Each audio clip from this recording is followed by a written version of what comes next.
వేముల రామకృష్ణ అధ్యక్షులు తెలంగాణ బీసీ విద్యార్థి సంఘం. మరి ఆర్ కృష్ణ గారి పిలుపు మేరకు ఎక్కడిదక్కడ రాష్ట్ర వ్యాప్తంగా 33 జిల్లాలలో కలెక్టరేట్, ఆర్డీఓ, ఎంఆర్ఓ ఆఫీసులు ముట్టడి ఎక్కడెక్కడ జరుగుతూ ఉంది. ఈ రాష్ట్ర ప్రభుత్వం పెండింగ్లో ఫీజు రియంబర్స్మెంట్ బకాయిలు చెల్లించకుండా కాంట్రాక్టర్ నిధులు కేటాయిస్తుంది రాష్ట్ర ప్రభుత్వం.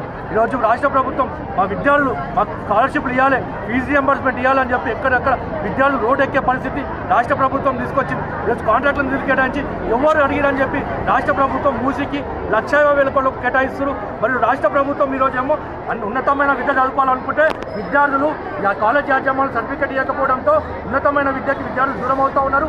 అదేవిధంగా జాబులు వస్తే కూడా జాబు పోని పరిస్థితిలో విద్యార్థులు ఉన్నారు. రాష్ట్ర ప్రభుత్వం హెచ్చరిస్తూ ఉన్నాం, మీరు పెండింగ్లో ఫీజు రియంబర్స్మెంట్ స్కాలర్షిప్లు తక్షణమే చెల్లించాలని కూడా రాష్ట్ర ప్రభుత్వం డిమాండ్ చేస్తూ ఉన్నాం. ఎందుకంటే ఫీజు రియంబర్స్మెంట్ స్కీము ఉత్తరం రాలేదు.